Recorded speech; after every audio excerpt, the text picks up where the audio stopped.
Muito bom dia, boa tarde e boa noite, caros ouvintes. Hoje, como prometido, é o último vídeo da série sobre informática. Hoje vamos falar sobre software livre. O que define o software como livre ou proprietário, né? Primeiro vamos ver o que é software proprietário. Software proprietário é aquele em que um usuário tem a possibilidade limitada para usar, modificar, reproduzi-lo e muitas vezes sua licença tem um custo. Reparem aqui, pessoal, que o texto fala muitas vezes sua licença tem um custo. Pode existir software proprietário gratuito. Nada impede que exista software proprietário gratuito. O que é software proprietário? Vamos explicar isso direito. Software proprietário é aquele software que tem um dono. É de uma empresa, é de um grupo de pessoas, né? E aquele grupo de pessoas fez aquele software e só eles podem modificar esse software, só eles podem fazer modificações.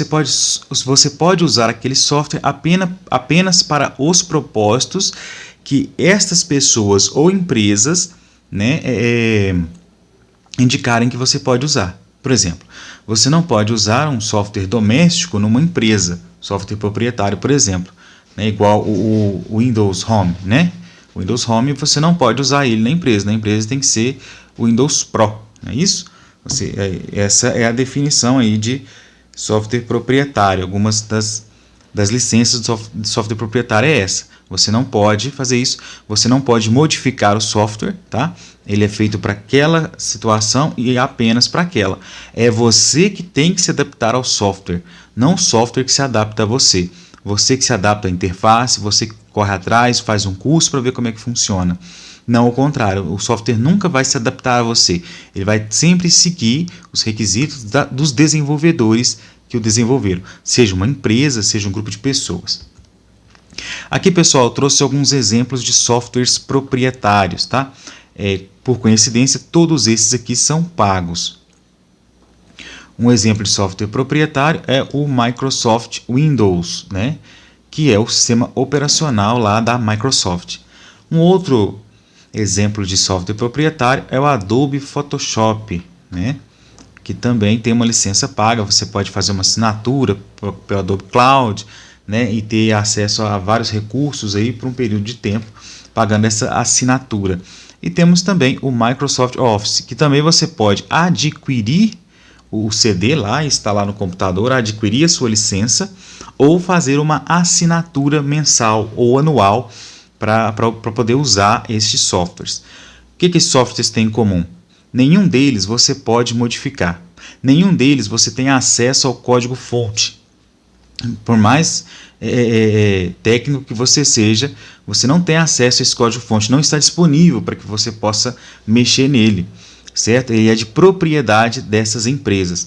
Ah, mas eu tenho o meu Windows. Não, o Windows é da Microsoft. Eles permitem que você utilize o Windows deles, né? O Photoshop é da Adobe. A Adobe permite que você utilize o Photoshop dela. E o Microsoft Office, né, ele é da Microsoft também, e a Microsoft permite que você utilize. Eu não vou entrar aqui em questões de pirataria, esse tipo de coisa, né? O vídeo aqui hoje não é sobre essa questão de pirataria e coisa não. Mas eu sugiro, se você utiliza essas ferramentas e precisa dessas ferramentas, que utilize a licença original, né? Porque a pirataria abre um monte de brecha no computador para vírus, para espiões e uma série de outras coisas perigosas aí que podem trazer prejuízos para você no futuro. Então, assim, eu não recomendo utilizar software pirata, tá? A pirataria é crime, né? Como diz o outro. Então, assim, é um negócio meio perigoso. Não recomendo usar pirataria. Se você precisa dessas ferramentas, gasta um pouquinho a mais, né? Utiliza aí a licença paga, né? O Adobe, por exemplo, tem aí, você pode pagar por mês, por ano. O Office também, você pode pagar por mês, por ano. O Windows, geralmente, a licença já vem no computador, né? Já vem instalado, quando você compra o computador, o Windows já vem instalado por padrão. Então, aí é mais prático essa questão de licença, né? De negócio de pirataria. Mas quando você for formatar o computador, tenta usar lá aquela chavinha que vem atrás do computador da licença, tá? Usar sempre licença original, tá bom, pessoal? Para evitar problemas aí no futuro com vírus, espiões e outras coisas. E o software livre, né? Por software livre, devemos entender aquele software que respeita a liberdade e senso da comunidade dos usuários. Grosso modo, isso significa que os usuários possuem a liberdade de executar, copiar, distribuir, estudar, mudar e melhorar o software. Então vamos entender que cada ponto desse. Grosso modo, significa que o usuário possui a liberdade de executar. Eu baixei um software livre para minha casa, só que eu acho que ele ia dar certinho na minha empresa. Nada impede você pegar ele e levar para a empresa. Não existe esse empecilho. Não existe, por exemplo, um LibreOffice Pro. Não existe. Você pode usar ele na sua casa, você pode usar ele no trabalho, em repartição pública, aonde for, dá para usar. Você tem a liberdade também, de copiar. Você pode fazer quantas cópias você quiser daquele software. Por exemplo, o Microsoft Office, por exemplo, você compra a licença, compra o CD, mas você não pode fazer cópia daquele CD e distribuir, não. Você não pode fazer isso. Você tem a sua cópia e você pode usar num número limitado de computador, que ele já vem pré-definido. Olha, essa licença serve para 5 computadores, por exemplo. Só pode usar naqueles 5. O software livre não. Você pode copiar e distribuir, né, para quantas pessoas você quiser. Tá? Nós vamos ver aqui que você pode cobrar ou não para distribuir esse software. Tá? Você pode estudar o software, você tem acesso ao código-fonte do software, você pode ver lá tudo o que acontece por detrás do pano, como é que as coisas acontecem, por que acontece daquela forma. Assim, você tem essa liberdade de fazer essas modificações, se você for uma pessoa mais técnica, né? Tiver facilidade com essas ferramentas, porque o código-fonte fica disponível para as pessoas poderem fazer aí, para estudar esse software, né?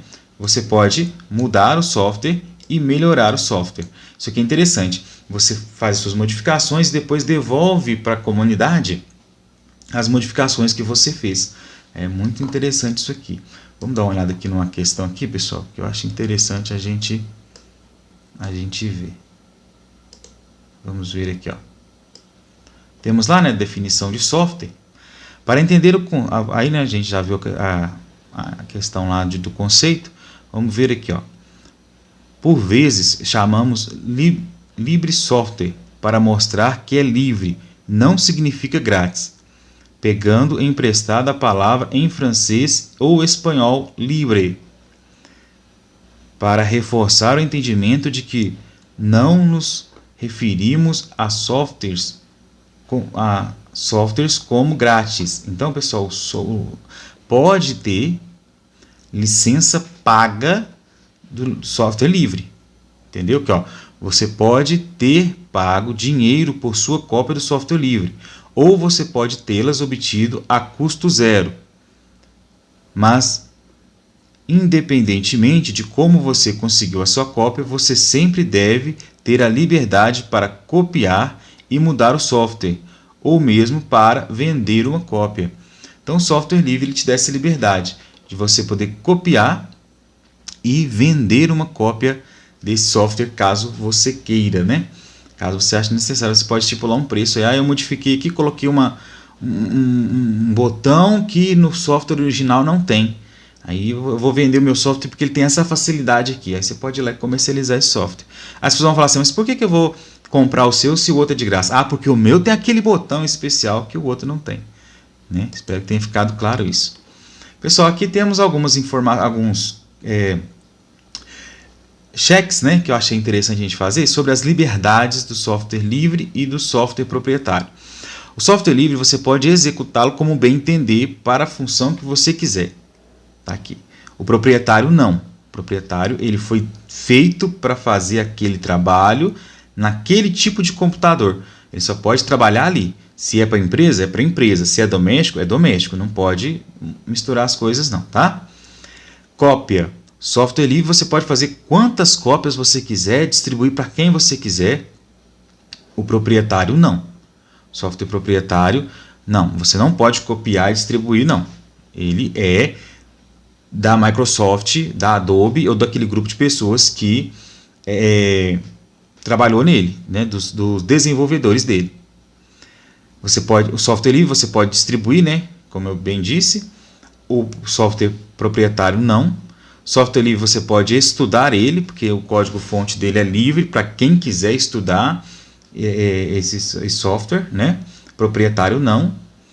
O software livre, né? Você pode fazer as melhorias que você quiser nele, você pode fazer as mudanças que você achar necessário nele. Olha, eu baixei um software aqui e, na minha opinião, ele não está funcionando muito bem, eu não gostei do jeito que ele funciona, eu vou entrar no código-fonte aqui e fazer algumas alterações para que ele se adeque às minhas necessidades. Aí o que você faz? Você pega esse software, né, e manda de volta para a comunidade. Quando lá esse software pode atender as necessidades de outras pessoas que têm as mesmas necessidades que você, entendeu? O bacana do software livre é isso. Você baixa ele, trabalha com ele, observa se ele atende ou não às suas necessidades. Você pode abrir o código-fonte dele, estudar o código-fonte, fazer as mudanças e as melhorias que você achar necessário. Então você devolve esse código esse software para a comunidade, para que todas as pessoas possam utilizar aquelas melhorias que você desenvolveu. Olha que legal, que bacana, né? Software livre pode ser pago e software proprietário também pode ser pago, né? Software proprietário você paga uma licença, lá igual eu falei, uma mensalidade.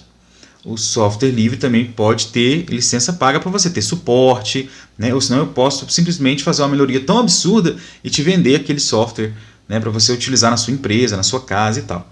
Temos software livre gratuito, né? Software livre gratuito. A grande maioria do software livre, pessoal, para uso doméstico é gratuito. A grande maioria para uso doméstico é gratuito. Não impede que exista software livre pago. Nada impede, mas a grande maioria do software livre doméstico é gratuito, tá? E temos também o software proprietário gratuito aí, que tem vários softwares proprietários gratuitos. A gente não vai entrar em mérito aí de quais são esses softwares, mas existem uma infinidade de softwares proprietários gratuitos, como a gente não entrou no mérito do software livre pago, tá bom? O software proprietário, geralmente, ele é desenvolvido por uma ou em uma empresa, né? Ele está ligado ou atrelado a uma empresa. Geralmente, isso não é regra, né? Assim, não é sempre. Geralmente ele está atrelado a uma empresa. E o software livre, geralmente, ele está atrelado a uma comunidade, né? Uma comunidade pode desenvolver um software proprietário? Pode. Um grupo de pessoas se reuniu e desenvolveu um software proprietário. Aquele software pertence àquele grupo de pessoas, né? E o software livre também, ele pode ser proprietário, como também pode ser, ele pode ser de uma empresa, como também de um grupo de pessoas, né? Temos aí a Canonical, temos a Red Hat, né? Temos várias empresas, né, que se organizaram para mantermos a Zorin, né, a empresa do Zorin OS, o Zorin Group, várias empresas, né, que fomentam aí o software livre. E o interessante, pessoal, é que a própria Microsoft, a Adobe e outras empresas de softwares que vendem softwares proprietários, hoje em dia estão fomentando a criação e o desenvolvimento de softwares livres, né? Por quê? Porque com a criação e desenvolvimento de software livre, eles podem estar melhorando aquele software pago deles, entendeu? Às vezes resolvendo algum bug ou coisa do tipo, né? Então, ajudando a comunidade. Então, a comunidade ajuda eles e eles ajudam a comunidade. Às vezes, injetando dinheiro naquela comunidade, às vezes, melhorando o projeto em si mesmo, utilizando aquelas ferramentas. Então, assim, tem várias formas aí de se estar utilizando esses softwares proprietários. Vamos voltar aqui, pessoal, né? Aqui tem alguns exemplos, né, de software livre. O Ubuntu é um sistema operacional de software livre. Tem muita coisa proprietária ali dentro, tá? Tem os drivers da NVIDIA e um monte de outros softwares proprietários que são gratuitos. Olha que legal! Os drivers da NVIDIA são softwares proprietários mas são gratuitos, distribuídos gratuitamente. Então estão lá no Ubuntu. O Ubuntu é um exemplo de software livre. Você tem acesso ao código-fonte do Ubuntu. Tanto é que temos um monte de flavors do Ubuntu. Tem o Linux Mint, que é baseado no Ubuntu. Tem o Zorin OS, que eu já citei, que é baseado no Ubuntu. O Ubuntu é de uma empresa, né, chamada Canonical, como eu já disse. Então, assim, tem uma série de empresas, de pessoas, né, que pegaram o Ubuntu, olharam o código-fonte, fizeram algumas melhorias e estão distribuindo seus softwares baseados no Ubuntu, seus próprios sistemas operacionais com base no Ubuntu. Então, o Ubuntu aí é um software livre, ele é de código aberto, né? Temos também o GIMP. O GIMP é um exemplo de software livre, né? É um editor de imagem, assim como é o Adobe, né? O Adobe Photoshop. O GIMP faz a mesma coisa, só que é software livre, gratuito. E temos o LibreOffice, que é um pacote Office, assim como é o Microsoft Office, né? O LibreOffice ele é um pacote de escritório, faz a mesma coisa que o Microsoft Office, mas para frente a gente vai ver mais a fundo, estudar sobre o LibreOffice, que é muito interessante. É um programa muito bom de se usar mesmo. E ele é software livre. Você pode baixar ele, distribuir ele da maneira que você quiser e melhorá-lo, né? Tem um rapaz aqui de Minas Gerais, né, que ajudou, né, a desenvolver ou desenvolveu o dicionário, o corretor ortográfico do LibreOffice, o Vero. Então, assim, é muito interessante, pessoal. Né, temos aí esses softwares. Software livre é melhor do que software pago, ou software pago é melhor do que o software livre? Não vamos entrar nesse mérito. O mérito aqui não é isso, né? Não é fazer essa propaganda. Se você precisa lá de uma ferramenta específica do software proprietário, usa o software proprietário. Se você tem facilidade em aprendizagem, em buscar conhecimento, em trabalhar com software livre, usa software livre, né? Se você tem aí dinheiro para estar pagando as licenças do software pago, vamos usar software pago, software proprietário, né? Até porque tem software livre que é pago também, tá bom? Não vamos confundir não. Tem software livre gratuito, software livre pago. Tem software proprietário gratuito e software proprietário pago, tá certo? A minha esposa ela tem um exemplo aqui muito bacana. Ela usa uma impressora chama Camel 4 da Silhouette. Aí ela tem um software que chama Silhouette Studio. Esse software tem uma versão gratuita e tem uma versão paga. A versão gratuita atende ela super bem, dá para ela fazer todas as coisinhas dela aí na versão gratuita, mas ele tem uma versão paga e uma versão gratuita. Então vários softwares têm versões pagas e versões gratuitas, né? Espero que tenha ficado claro essa questão de software livre. Software livre não é software grátis, não significa que ele é de graça, significa que você tem uma série de liberdades, tá? Software proprietário não significa que ele tem que ser pago, significa que você tem uma série de restrições, esse software pertence a alguém ou a uma empresa e você só pode fazer com ele o que essa empresa ou esse alguém define para que você faça. Vamos repetir? Software livre, você tem uma série de liberdades. Você pode pagar ou não por ele. Software proprietário, ele pertence a alguém ou a uma empresa. Mas você pode usar ele apenas para aquele fim, para que ele foi desenvolvido. Ele pode ser pago ou pode ser gratuito. Belezinha? Vamos passar, pessoal, para a sessão beijões, beijinhos e beijocas.